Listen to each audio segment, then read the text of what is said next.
could kind of see a bit of a pathway for how I could turn it into the job that more I wanted in the fishing industry, because when I went in, it wasn't my dream to be writing social media captions every single day. Like, that's not why I wanted to join the fishing industry. I joined the fishing industry because I loved fishing, and I wanted to try and find a role where I could fish as much as possible, basically. Like, yeah, there's a lot of fishing involved, but my job isn't fishing. My job's creating content.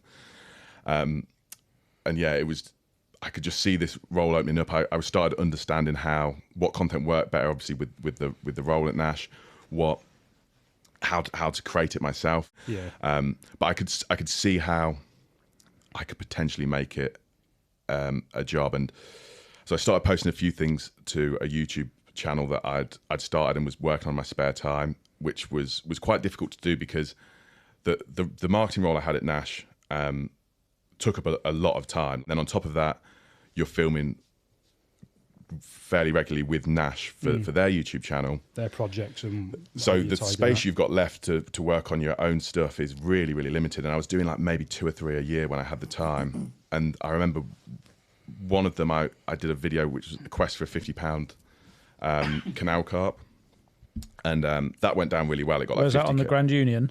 No. Mersey. And that went down really well and got like 40-50k views, and I was thinking, okay, maybe there's something here. And it was at that point where I'm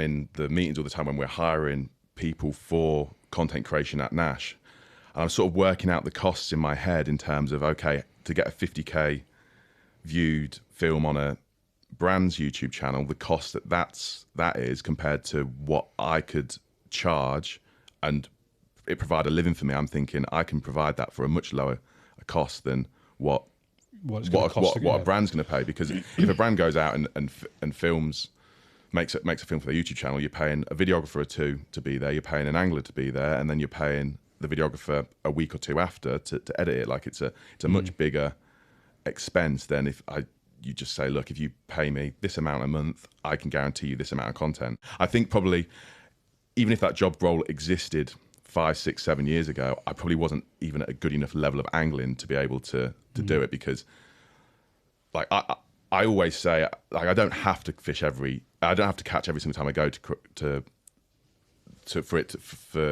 get the film for it to work.